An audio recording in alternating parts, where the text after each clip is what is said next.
Hi, this is Condon from Beirut, and you're with Magnifier. I've been living out of a suitcase since I was 17 years old. I dropped out of high school and moved to New York and then Paris. And my life has been this constant state of upheaval, and nothing has ever settled down. And it was just really riding on my conscience that I had no home base, that I had no foundation. And it just seemed like if I was ever going to grow up and kind of meet responsibilities face first, that I would need to do the opposite of what I'd been doing.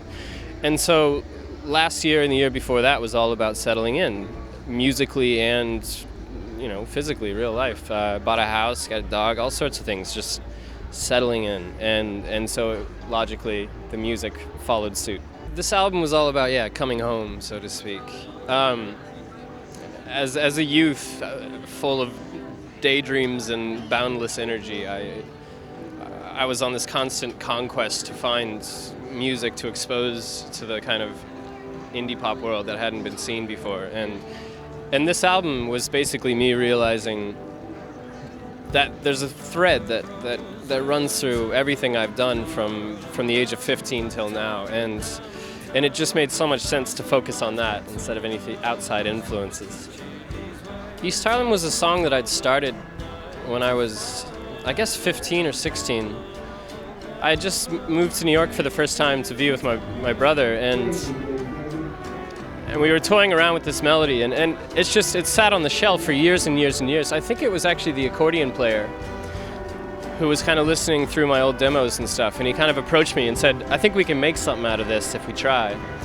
And I took it to the band and just kind of opened the gates, and it really came through.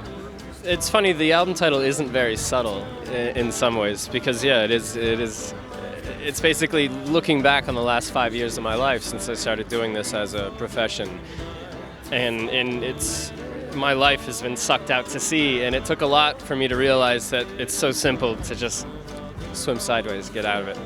But also, it was kind of clicking around in my mind before that, because we were down in Brazil, and I got sucked out in a riptide, and as I finally made it back to shore, I was getting pummeled by these waves, and it actually punctured a hole in my eardrum. And I remember thinking, the riptide sounds like a fun thing to sing on a song. I don't know.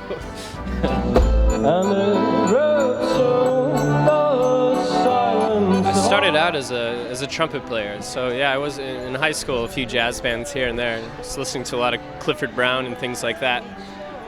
And then I dropped the trumpet completely, but my brother had left me a 4-track. He had left home when I was 15, and so I started messing with that. And coming from the jazz background, these acoustic instruments kind of melding together to form this sound, it just didn't seem right to hide behind amplification and distortion and stuff.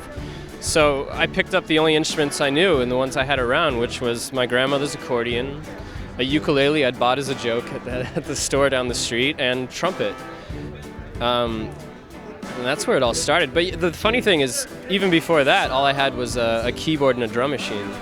And so I was making little synth pop ditties. There's a way of exploring so many sounds that just keeps music constantly fresh in your mind and constantly amazed by the simplest things. And I think that's a really good way to approach music in general. I would love for people to hear a Hawk and a Hacksaw. Friends from New Mexico that kind of kick-started our career in some ways, but just make the most beautiful music with complete disregard to how it's going to sell, and just beautiful stuff. Who else? Let me think. I've been watching a lot of Leaky Lee recently. I think she's an amazing performer. I just love to see her live. It's such a fully realized stage persona, and it's just amazing. Other than that, I don't know. We're here playing with Arcade Fire later, so it's always a good one. I have a few snowboarding games on my phone. That makes touring easier. I don't know. I'm all about just completely and utterly disappearing before concerts, just mentally gone, and that's probably the best way to do it.